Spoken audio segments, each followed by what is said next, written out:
자, 충무공 이순신 장군의 사당인 현충사에 전시돼 있던 난중일기 원본의 전시가 철회될지도 모른다라는 소식이 들리고 있습니다. 이순신 장군의 종가가 아주 강력하게 경고를 하고 나섰기 때문인데 현충사에서 사라질지도 모르는 난중일기, 그 속에 숨겨진 이야기를 좀 나눠보도록 하겠습니다. 자, 난중일기를 이제 전시되는 걸 볼 수 없을 수도 있다. 이게 어떻게 된 일입니까? 네, 올해 충무공 그 명랑대첩의 420주년을 맞는 해입니다. 그래서 네. 매우 뜻깊은 해인데 그 이순신 장군의 종가에서 난중일기를 전시하지 못하게 하겠다, 이런 얘기를 했습니다. 이유가 뭡니까? 일단 이런 겁니다. 지금 현충사 들어가시면 지금 화면에 나오는 것처럼 충이면 이런 한글로 적힌 글들이 좀 있는데 네. 현충사라는 글, 현판문 자체가 그 예전에 쓰여졌던 것이 걸려 있지 않습니다. 현재 저기 현충사라고 쓰여져 있는 글은 박정희 전 대통령이 쓴 한글로 쓴 글자입니다. 그렇기 때문에 여기에서 그 문제 제기를 하고 있는 것이 그 종부 쪽의 입장인 것 같습니다. 네. 자, 그러면 저희가 화면으로 준비를 해봤습니다.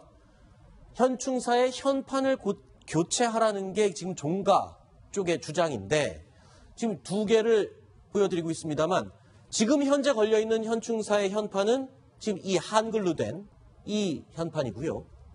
박정희 전 대통령이 직접 쓴 현판이라고 합니다. 그러면 원래 걸려있던 현판은 숙종이 쓴 현충사라는 한자로 된 현판인데 지금 현재 이게 걸려있으면 이 원래 있었던 숙종이 쓴 현판은 그럼 어디 있는 겁니까?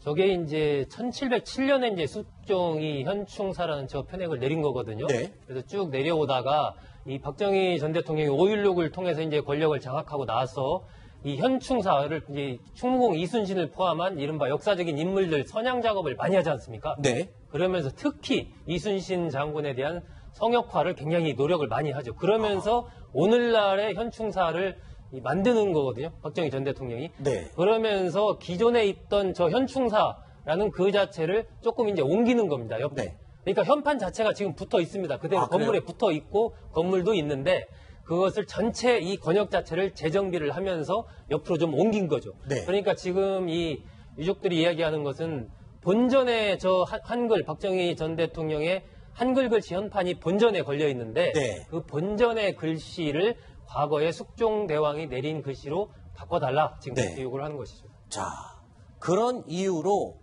현판을 원래 현판으로 본전에 붙여라라는 주장을 지금 종가 측에서 하고 있는데, 자, 그렇지 않으면 난중일기를 전시를 하지 않겠다라고 밝히는 거죠.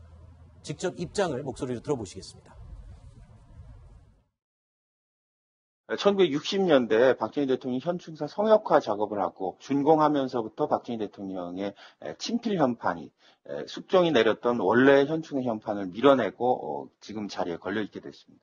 지금 갑작스럽게 나왔던 이야기는 아니고요. 박정희 대통령의 현충사 성역화 작업에서 파생되었던 잘못되었던 오류 부분이 계속해서 교정되고 있는데 그 교정되는 과정에서 이제 자연스럽게 이제 현판 문제까지 이제 거론될 시기가 된 것이 아닌가 이렇게 생각하고 있습니다. 자, 이 현판이 걸린 시기는요, 박정희 전 대통령이 현충사 성역화 작업을 시작하고 딱 2년 뒤 1969년이었다고 합니다. 당시에 박정희 전 대통령이 이에 대해서 또 언급을 한 내용이 있습니다. 들어보시죠.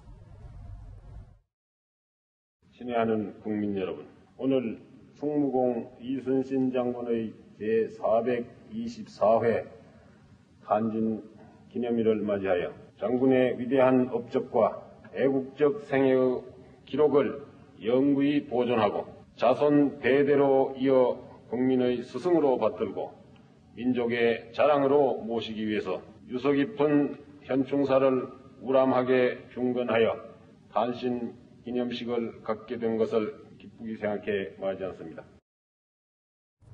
자, 갑자기 드는 궁금증이 있습니다. 박정희 전 대통령은 왜 하고 많은 위인들 가운데 이순신 장군, 특히 그래서 현충사를 골라서 성역화 작업을 했다.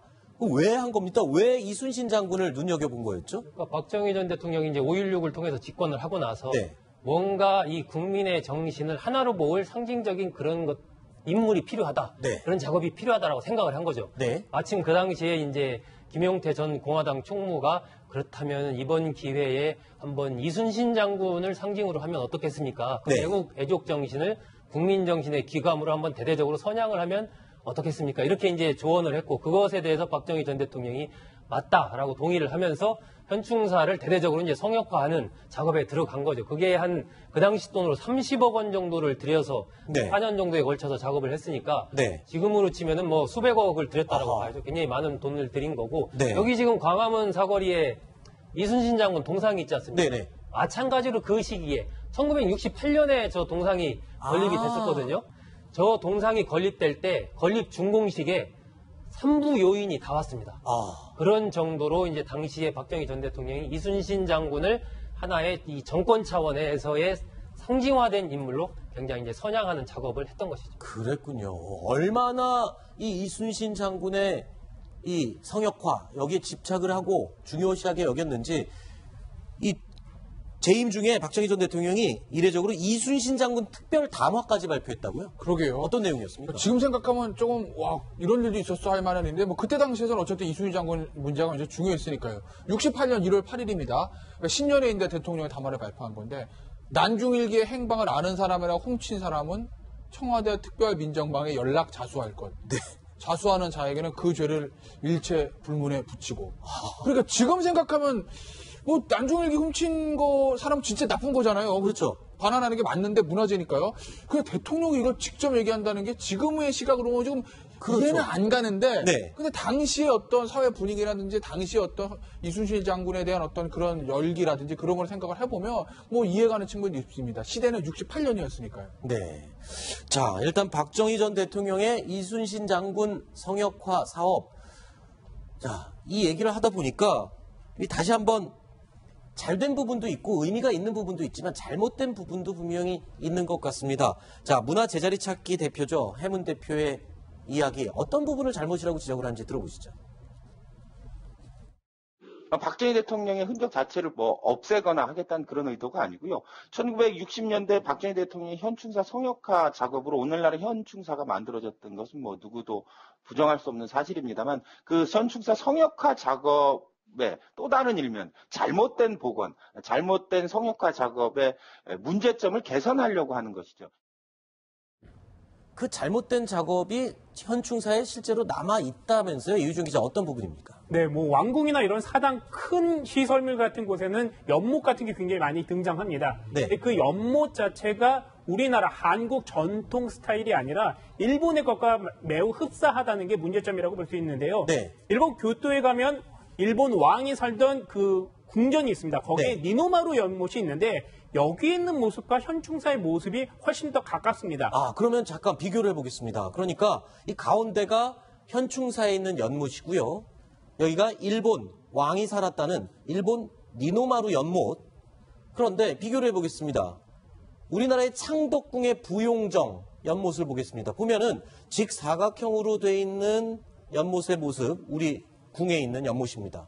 그런데 둥글게 바위들을 쌓아서 만든 일본의 연못과 역시 현충사의 연못, 둥글게 바위들을 둘러서 만든 연못, 일본 연못에 더 모양이 가깝다. 그러니까 일본의 양식을 따라서 만든 연못이다. 이렇게 주장을 하고 있는 거군요. 네, 맞습니다. 우리나라는 보통 직사각형 모양, 이런 모양으로 연못을 만듭니다. 그리고 돌도 다듬은 돌을 사용합니다. 네. 그런데 일본은 타원형 모양을 가지고 있고요. 중간에 이렇게 다리 같은 것도 있고 돌을 자연석을 사용합니다. 우리하고는 좀 다른데 현충사에 가보면 이 연못 모양의 돌이 그 자연석을 사용하고 있었고요. 직사각형 같은 모양은 하지 않았던 것으로 알려지고 있습니다.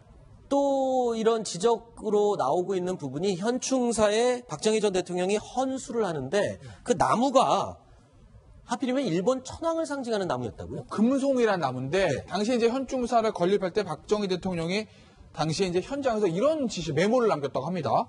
이순신 장군 혹은 우리 민족과 밀접한 수종을 심으라 이런 메모를 남겼다는 거예요. 그래서 네. 박정희 전 대통령 의도는 정말 우리 민족을 상징하는 그런 나무를 심으라는 거를 그 메모에 남겼는데 지시를 그렇게 한 겁니다. 네. 그랬는데 누가 결정했는지 모르겠지만 어쨌든 이 금송이라는 게 일본의 특산종이고요. 아하. 일본 일왕의 상징이라고 합니다. 네. 이 나무가 원래는 일본에만 있던 나무인데 이 조선총독부가 세워지면서 조선총독부 그 근처, 지금 이제 청와대 근처겠죠. 거기다가 이 나무를 막 심었다고 해요. 그러면서 이제 우리나라에 이 금송이라는 나무가 들어오게 된 것이죠. 네. 그래서 당시에 박정희 대통령은 분명히 우리 민족과 관련 있는 나무를 심으라고 지시를 했는데도 불구하고 어쨌든 이 금송이라는 일왕의 상징하는 나무가 거기 식수가 되게 된 거죠. 이 헌수한 나무에 대해서는 박정희 전 대통령이 좀 오해를 받는 부분이네요. 본인이 직접 지시한 내용은 이런 게 그렇죠. 아니었는데 네. 왜 이렇게 일본 천황을 상징하는 나무가 심어졌는지 좀 당시의 상황을 우리가 정확히 알 수는 없는데 박정희 대통령이 현충사를 만들 때야 조경을 할 때 당연히 우리 전통 조경하라고 그러지 일본 가서 일왕이 살던 조경 그대로 가 이렇게 지시했을 리는 없지 않겠습니까? 네. 근데 당시에 우리나라가 45년에 이제 독립이 되고 나서 얼마 아직 지나지 않은 때이기 때문에 이게 뭐 일본 조경인지 한국 조경인지 네. 뭐 일본 나무인지 그거에 대한 개념 자체가 좀 확립이 되지 않았던 시기였기 때문에 네. 그 실제로 조경을 하거나 나무 심는 사람들이 타성에 젖어서 그냥 기존에 있던 거 갖다가 조경을 하고 나무 알겠습니다. 아무거나 심고 이런 게 아닌가 싶습니다. 자, 이 박정희 전 대통령의 현충사 성역화 작업에 대해서 비판적으로 보시는 분들은 또 이런 지적도 하고 있습니다.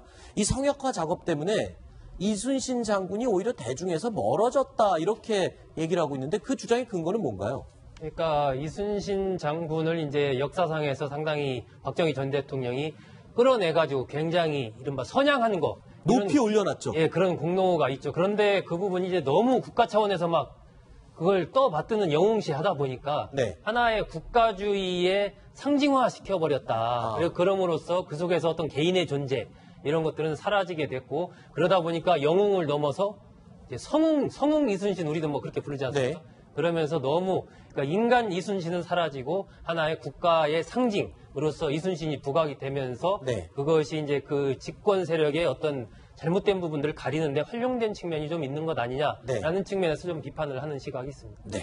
일부의 비판 내용인 점을 미리 밝혀드립니다.